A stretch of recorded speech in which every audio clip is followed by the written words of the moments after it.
Good afternoon, everyone. This is not a scheduled video, but someone had asked me a question, and so I thought it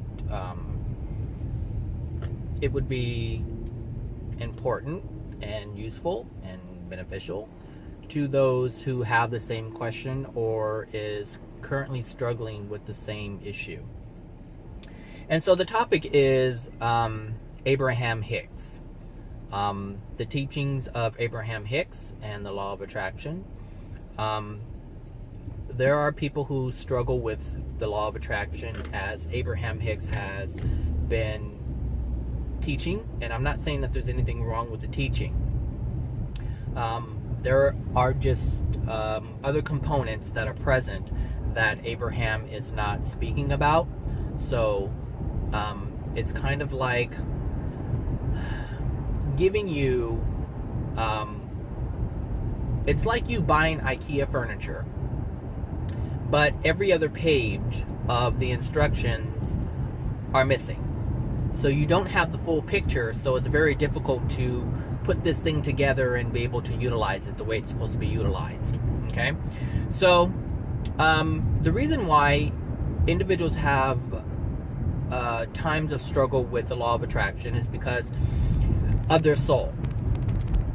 Their soul is getting in the way of all of these things from taking place in terms of their desires or your desires, or manifestations. And why is my mirror like that? Oh, I moved it. That's right. So your soul. Your soul is getting in the way. And not in a bad way, but in a way that is... Hold on, I need to fix my mirror. One second. My side mirror. Okay. So, how is your soul getting in the way? Well, in order to understand why your soul is getting in the way, and it's really not getting in the way, your mind is actually getting in the way from the original process and program of your soul that has been created by the creator of all things. So to understand this, I have to talk about your soul and what it is and why it is, and why God has created it the way God has created it. So firstly, God is love, nothing but love. There is nothing within God that is unloving. So everything that God creates is in love. So that means the universe and all of the universal laws that are in place that some of you are aware of and not aware of. Even though we don't know all of them, that does not mean that we're not governed by them. But everything, all laws have been created for the soul. So it's a framework that has been put in place so that the soul can go out and explore and learn and experience. But it's within a framework. Now everything is designed for the soul to come back, as the soul goes out and experiences things, as it explores in order to understand itself and know itself, there's going to be decisions that are made that are out of harmony with God's laws. All right? So all of God's laws are designed to bring the soul back into harmony, back into love, back into perfection. Does that make sense? So as we make choices that are outside, that are unloving, I should say, which means that we are operating outside the universal laws. So anytime that we do anything unloving, we are operating outside or out of harmony with those laws. As we live life in harmony with God's universal laws, that means if we're living in harmony with these laws, then we are living in love. It means that the actions we are taking are in harmony with love. It means the intent that are behind the actions are in harmony with love. Therefore, we are in harmony with love. Now, every time that we make a decision and that decision is unloving, it is not in harmony with love. So, or not in harmony with God's laws, which are love. So anytime I mention God, anytime I mention universal laws, anytime I mention love, they are all the same thing. All right? All of God's creations, that's what it is. All right? So, your soul was made in love. Therefore, its operation is working perfectly when it is operating in love. When it is in harmony with love, it is working in a way that it is supposed to be working. It's working in its original design. Okay? So, since we have free will, that means we have the right to defy and go against these universal laws. However, there are consequences to this, and they're not punishing consequences, but they're, if you knew that you were a soul and you saw yourself as a soul that is magnificent and love and all these different things, then you would look at these laws and say, oh my gosh, thank you for letting me know. So it's no different than someone posting a sign at a lake saying, warning, there's toxic chemicals in the water. It's a sign that's letting you know that if you do partake in this, then there's going to be some consequences. Well, the consequences are going to be negative ones. So this is what the universal laws are. This is what the feedback system is for. So every time you do something and you experience pain, that pain is a sign to let you know that, hey, you shouldn't do this because it's toxic to your soul and it will cause you pain if you continue to do it. It's no different. It's really that simple. So what you're doing is, when you're making all of these bad decisions or decisions that are causing you pain, it is now locked within your soul. It is part of your soul. And so in order to let that pain, or in order to remove that pain, you have to let it out. Well, there's a system in place in order for that to be removed from the soul. And that system is for you to experience it. And the reason why you need to experience it is so that you remember not to do that again. So you remember that, hey, this caused me pain last time, I won't do it. Hey, this caused me pain, so I won't do it to someone else. This is the feedback system that is being given to you. This is the sign that is being given to you so that you understand, so that you truly understand what you have done and what you are doing to others. So, if you are constantly being presented with people who are rude, who are unloving, then that means that you're being presented with that experience so that you can correct something within you, because that's something that you hold within yourself. Now, it's something that resides within your soul, and you have to get rid of it. However, if you have been ignoring the feedback system, if you have been ignoring all of the signs, then you're not going to know that there's a problem, because you're not used to looking at these signs.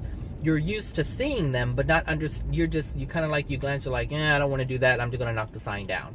Or I'm just going to ignore it and continue doing what I'm doing. This is what we're doing as human beings. So the sign that's put up at the lake that says, hey, don't do this, we ignore it, or we tear it down and we shove it down and we bury it somewhere.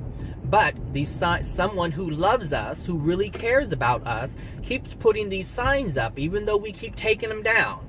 So this is what God's doing with these experiences, with these laws, and this is the law of attraction. Now, people are trying to use law of attraction to create cars and money and wealth and all these different things. But they have been interacting with the law of attraction since the beginning. So,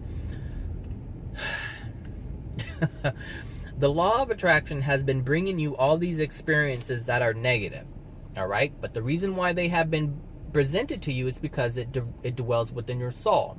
Well, these things, these emotional injuries that you have experienced, meaning these are the negative things that have happened to you, and they have caused you pain, and you have ignored the pain. So these emotional injuries that cause the pain are still within you. Now these emotional injuries are connected to experiences in your life. And so they are energetically connected to these experiences, which is why when you have similar experiences, these emotions of pain come up. This is why, because it is energetically connected And so you have to get rid of the emotional injury so that you can experience the same experience without having that trigger. So let's say, what's a good example? Okay. So let's say that you are a woman and a man has cheated on you. And you are hurt by this betrayal. So you are associating that betrayal with men. You are also associating that betrayal, or possibly because people associate differently. So there's a possibility that you could associate that betrayal with a certain color of man. So if you were betrayed by a black man, then you may lump all of it together and say that all black men are dishonest. Or it could be a white man, you can say all white men are dishonest. Or it could be someone with blue eyes, and you say, well, I don't trust anyone with blue eyes now. So we make these connections that are associated with the pain. Now, these are the physical aspects of what's happening. Now, because you associate this pain, which is unloving, what happens is you will start judging another. All right. So from that pain, because you didn't feel the pain, you held it within you. So now you're going to take that pain and you're going to start judging or condemning other people, which is why you would judge and condemn someone who is black if it was a black man, or a white man if it was a white man, or someone with blue eyes if it was someone with blue eyes. Now, the thing is, in order to not feel this pain anymore, you will avoid people who are black, or people who are white, or people who have blue eyes, so that you don't experience this pain anymore. However, God's system is much more clever than that. So since you are now judging someone else for something someone else did, right? So now what happens is God's laws, the law of attraction, will start bringing you things to help you recognize that now you have unloving things within your soul, or hatred within your soul towards this person. Now what's going to happen is, now you're going to start getting experiences that are going to involve either the black man or the white man or the man with the blue eyes. And this is to let you know, and you're going to say, these people with blue eyes, or this white man or this black man, all right?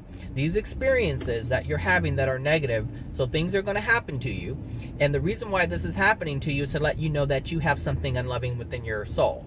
And the only way to get rid of this is you have to feel the emotion of the original injury that you felt that caused you to even not like those people in the first place, okay? So this is how the system works.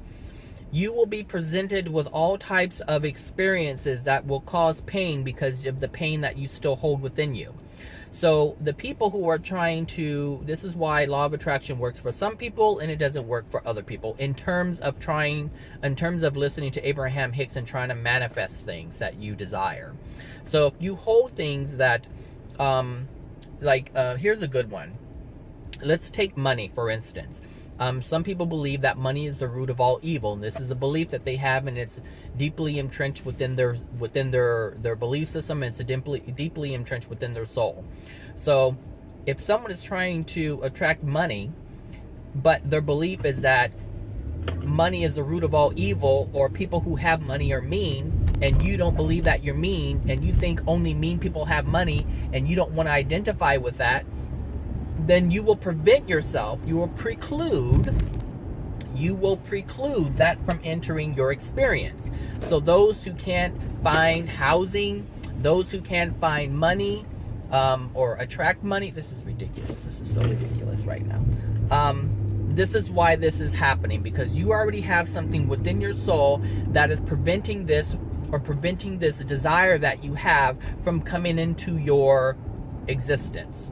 So the thing is, if you have an emotional injury that is now locked into your soul, and you're trying to use your mind, because this is what law of attraction, in terms of Abraham Hicks, this is what's happening, is you're trying to think.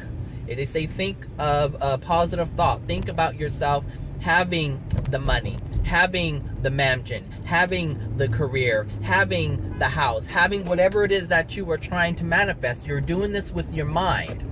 But that can only work if you don't have something within your soul that would preclude that from coming to you. So I'm gonna have to honk at this person because there is a sign that says no left turn, and boyfriend, girlfriend, somebody got their light going for the for the left turn. It is rush hour traffic. It is not time for that right now. So this is what's happening. So I have a friend who asked me, well, how come, I can't, how come it can't be easy like Abraham Hicks says, just think the thought and it happens. Well, you can think the thought, but all of God's laws will always respond to what is in the soul. You understand? All of God's laws are designed to respond to the soul. Oh, good. You just have your blinker on for no reason. Oh, bless you. Bless you. So it can't respond. It can't bring you money if you feel that you're not worthy of money. It can't bring you love. The universe cannot bring you love. It cannot use the law of attraction. Now, I don't know if you listened to the video, but the law of attraction is a delivery system. That's all the law of attraction is a delivery system. So the delivery system, which is the law of attraction, cannot bring you anything that is opposite to that which resides in the soul. So if you feel that you are not lovable, there's no way the law of attraction can bring you an experience where you are loved. If you feel that you are not worthy of having money, the law of attraction cannot bring you an experience of having money. If within your soul there resides this belief where, what would a belief be? Oh, these beliefs. Lord have mercy, these beliefs. Look, these beliefs are going to be the death of some of you. I'm just putting it out there. It's going to be the death of some of you because some of the things that you are believing is very damaging to your soul and to the souls of others. So let's see a good example. Well, it doesn't matter. It doesn't matter what belief you have. If it's in your soul, you cannot expect the law of attraction to bring you the opposite of that which resides in your soul, because the laws are designed to respond to that which resides in your soul.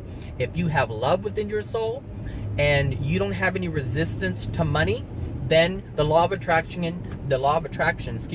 will be able to bring you that because it's responding to your soul. So you look at all of these people who have money. All of these people who have money. The only reason why they have money is because they don't have any resistance to it. They feel they are worthy of money. But that does not mean that the person who has billions of dollars believes that they are worthy of love. Because they can have money but not have the love. You understand? So it's different. It really depends on what is in your soul. The laws of the universe only respond to your soul, not your mind. The mind is an aspect of the soul. The mind can create things, and that can dwell within your soul. But if there's something already taken its place on that particular subject, you cannot expect the universe to bring it to you. Okay? So you can think about all the money you want to, but if you have a feeling or a belief within you that says you're not worthy of it, don't expect it. It's not coming. So what you have to do is you have to find out, why do I feel like I'm not worthy of money? So I'll take African Americans. A lot of African Americans are poor. There's also poor white people. But there are a lot of African Americans who don't have money. Well, they don't feel that they have money. Why? Because they have the belief that the white man has all the money. And so they preclude themselves from having any money because their belief is the white man has all the money. Now, if you believe that the white man has all the money, how could you possibly get a piece of that pie because you're not white? Do you understand? Now, I've tried to talk to people who are African American, who are black just like I am, about this, but they don't want to hear me. They don't want to hear me because they're so focused on the white man has all the money, not understanding that it is that very belief that is precluding them from even having the money. So, I can't talk about spirits. I can't talk about law of attraction because they're so hard-headed and they have these beliefs. This is what I said. This is why I said what I said. The beliefs that you hold will be the death of you. The beliefs that you hold are precluding you from joy. It is precluding you from happiness. It is precluding you from excitement. It is precluding you from everything. That's what your beliefs are doing. You believe you have these, even Christianity. A lot of people who are Christian believe that houses all across the world. Money is the root of all evil. This is something that is uttered all the time. Now, it doesn't make any sense if you understand the laws, but if you don't understand the laws, then it makes total sense to you.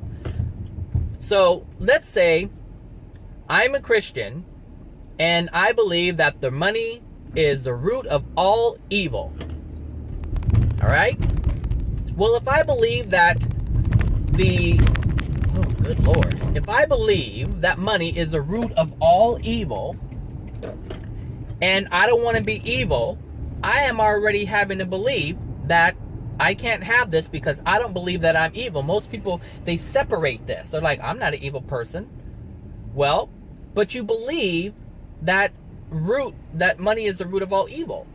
So you don't want to be evil, so therefore you have a belief that you have to distance yourself from that and really think about it. So, oh wow, they're putting a Starbucks here. That's going to be jam-packed. So, let's stay with the Christians for a bit. If you're a Christian and you believe that money is the root of all evil, and you are suffering because you are not allowing that money to come to you, you're going to be very angry. And you're going to develop anger towards the people who have money, because now you can barely afford to pay your light bill. You can barely afford to put food on your table. And all of that is because you believe that the money is the root of all evil. And now you're suffering. This is what's happening to people on the planet. They don't have anything because they have this belief that either they're not worthy of it or they don't want to have anything to do with it because evil is associated with it. Does that make sense? I know it makes sense to some of you. To others, it won't make any sense, especially if it challenges your belief system that money is the root of all evil. So now you're going to hate all the people who have money. But understand, by hating individuals who have the money, because these are the same people who say, well, the politicians have all the money, or the white man has all the money. So this is a belief that the white man has all the money, all right, for African American Christians, okay? White man has all the money. Money is the root of all evil, and that's why I don't have it, because I'm not evil. All right, there's justifications for this. So you have beliefs that preclude you from money. Then you bring in justifications of the experience of not having the money. And this is the cycle that people have over and over and over and over again. And so what they do in the physical form is they say, oh, well, you know, the white man, this is racism, the KKK, and the this, and they're keeping... Look, there are black people, brown people, yellow people. It don't matter what color you are. They have money, but the only reason why they have money is because they don't hold a belief that precludes them from having it. There are many beliefs that we can hold that will preclude us from money. There are many beliefs that will preclude us from feeling loved. Christianity again being another one. So here you have a religion that says you are loved by God, you are hated by God. So most people gravitate towards fear. So what they do is they hold on to the fearful teachings that are associated with God. And so now they feel like, well, if the creator of all things won't love me because I've done this, then I'm not lovable. You understand? So it's not just that you can have a physical experience with someone and not feel loved. No, we're not doing that right now. I'm not doing that right now. I don't even know. What is that 805 number? What is that? I'll call you back. All right. So, do I turn here? I think so. So, there are many reasons. So, I think I was saying that you can have an experience with a human being and feel that you're not loved, but you can also have teachings that tell you that you're not lovable. You have to be open to understanding that this can come, these feelings or emotions, or these beliefs that you have that preclude you from having something or experience something, can come from many different areas. Sometimes it's something that you don't even recognize. So the person that asked me the question thinks that they feel they're not lovable, and it's only coming from a human being, an experience with a human being, but yet they were involved in a religion that said that if you're this, that you're unloving, or you're unlovable, that you're bad, that you're dirty, that you're filthy, that you're not worthy, that you will perish. Understand that this is a belief that you have had, that you have experienced, you hold it within your soul, but you don't acknowledge it. So you have to look, it can be very difficult or very easy, but it's the resistance that keeps people from understanding the root of their injuries. Resistance is what causes someone from acknowledging the things that are causing them all of their pain and misery. Resistance. Because they don't want to acknowledge all aspects of their life. They'll acknowledge some of them, but they won't acknowledge others. And you cannot pick and choose, because you weren't picking and choosing when you were allowing this stuff to reside or come into your soul and take residence there. All right? So in terms of law of attraction with Abraham Hicks, or any kind of teaching with Abraham Hicks, you must involve your soul, because your soul, is someone trying to, your soul is the one that is present, that the law of attraction is responding to. It's not responding to your mind. So you have to get that crap out of there. That belief, that feeling that you have is coming from a belief that you have held on to. You have to believe something in order to have an emotional response to it. So in order to feel empowered, you have to feel there's a belief there that allows you to feel empowered. If you feel unworthy, there is a belief there that is causing you to feel unworthy. There is always a belief first before there is a response of emotion or feeling. So you have to find that belief. What are your beliefs? Question your beliefs. All of them.